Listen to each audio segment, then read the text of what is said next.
The Apogee of Empire, 1512 to 1590 Part 5. The major campaign of Selim's reign was therefore more conventional. Since 1489, Cyprus had been a Venetian colony. In 1570, despite an unexpired peace treaty with Venice, an Ottoman fleet attacked the island. The invasion, it seems, was the personal wish of the Sultan, and had gained the support of two of his viziers, Piala Pasha and Lala Mustafa Pasha, who were to command respectively the naval and land forces. Sokollu, fearing an alliance of Venice, Spain, the Knights of St. John and the Pope, had opposed the war. In 1570, Lala Mustafa captured Nicosia. In 1571, after a prolonged siege, he took Famagusta, on the east coast. The war, however, had produced the result that Sokollu had feared, and, in October 1571, the Ottoman fleet encountered the ships of the Holy League off Lepanto, Navpaktos, in the Gulf of Corinth. In the ensuing battle, the Christian allies destroyed most of the Ottoman fleet.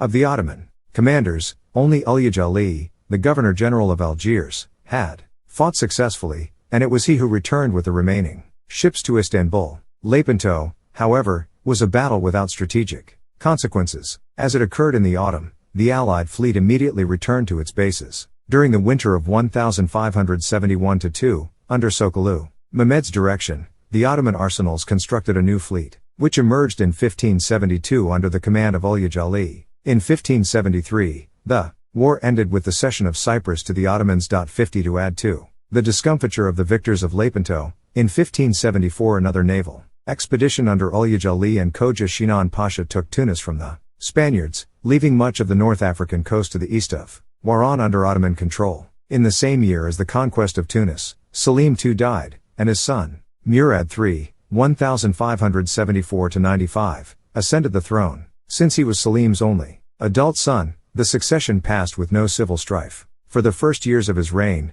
Murad retained Sokollu Mehmed Pasha as Grand Vizier. However, the Sultan had brought to Istanbul his own entourage from his days as a princely governor in Manisa, and these, in alliance with Sokollu's enemies, began to undermine the Grand Vizier's authority. In 1579, perhaps with the encouragement of these men, a petitioner in the garb of a dervish stabbed Sokollu to death in his mansion. His demise brought with it a change of policy. From peace to war. 51 The death of Shah Tahmaspi had occurred on 1576, and the following year the death of his successor, Ismail II. Ismail's brother, Kutabanda, had succeeded. This instability in the Safavid realms encouraged the Uzbeks to invade from the east, and this in turn provided the Ottomans with an opportunity to launch an invasion from the west. The continuing activities of Safavid propagandists and a series of defections by the Kurdish lords on the Ottoman frontier allowed the Sultan to claim that the Safavids had broken the terms of the Treaty of Amasya. In 1578, Lala Mustafa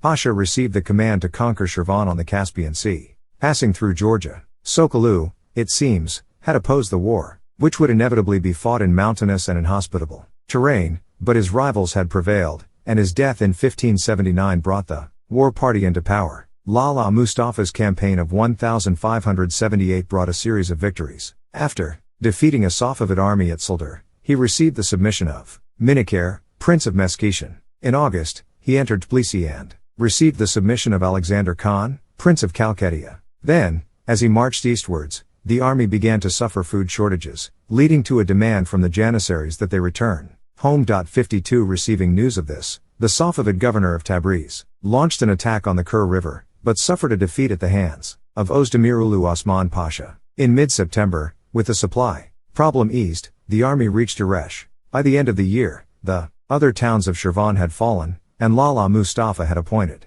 governors to both Shirvan and Dagestan. The weakness of the Ottoman position, however, soon became clear when the Safavids began to assemble an army south of the Kur, and the new governors refused to spend the winter in their provinces. Instead, Ozdemirulu Osman remained with a reduced force and, to gain the confidence of the Dagestanis, married the daughter of the Shamkal. This, however, merely emphasized the dangers of involvement in the politics of the Caucasus. As an enemy of the Shamkal, Alexander Khan defected to the Safavids, as did Simon Khan, the Prince of Kartli. This was the situation when Lala Mustafa Pasha undertook the difficult return to Erzurum in the winter of 1578-9. In 1579, the Safavids counterattacked, laying siege to the Ottoman garrisons in Derbend and Tbilisi, and forcing Ozdemirulu to abandon Shamaxi. Neither siege was successful. The Khan of the Crimea came to the relief of Derbend, and an army under the Governor-General of Dulgadir compelled the Safavids to retreat from Tbilisi,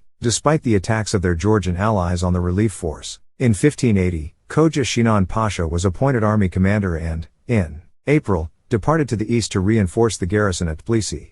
Believing, however, that peace negotiations with the Safavids would be successful, he abandoned the campaign that was in preparation for 1581. This was a decision that severely weakened the Ottoman position in the Caucasus. In 1582, a Safavid and Georgian army prepared to besiege Tbilisi and routed an Ottoman force carrying pay and supplies to the garrison. In Shirvan, too, the Safavids exploited false rumors of peace to overwhelm Ottoman garrisons when they were off their guard, while the Dagestanis at the same time turned against Osman Pasha. From his stronghold of Derbend, he sent an envoy to demand assistance from Istanbul. By May 1583, his position seemed hopeless. The Shamkal of Dagestan had allied himself with the Safavid governor of Ganja, with a view to annihilating Osman Pasha's army and ending the Ottoman occupation of Shirvan. The result of his action was a remarkable Ottoman victory, after a 4-day battle at Meshail on the Sana River, consolidating Ottoman sovereignty in Shirvan and Dagestan.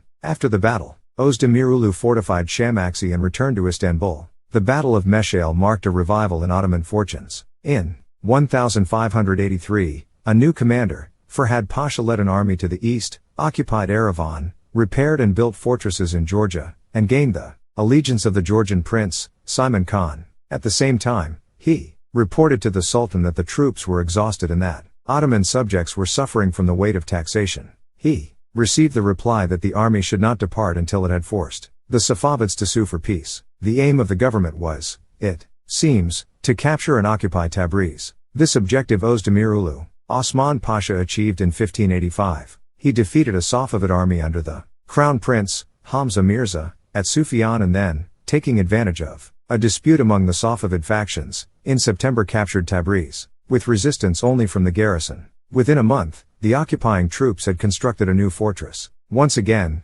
however, after Hamza Mirza had lured out and defeated part of the garrison, Osman Pasha found himself facing defeat in an isolated Ottoman outpost. In October 1585, Osman Pasha died, leaving the garrison under the command of the Governor-General of Diyarbakir, Jafar Pasha. For 11 months, until the arrival of a relieving force under Ferhad Pasha, he withstood a Safavid siege and, during his 8 years as commander at Tabriz, resisted Safavid attempts to recapture the city. In Georgia, too, Ottoman fortunes advanced. In the summer of 1587, Ferhad Pasha led an expedition against Minikere, who had abandoned his allegiance to the Ottomans, and against Minikere's father-in-law and erstwhile Ottoman ally, Simon Khan. After defeating them both, he occupied and garrisoned Gori, Simon Khan's capital, and departed to reinforce Tbilisi. Here he won the submission of Simon Khan, effectively making Georgia an Ottoman dependency. In the following year, a new Shah,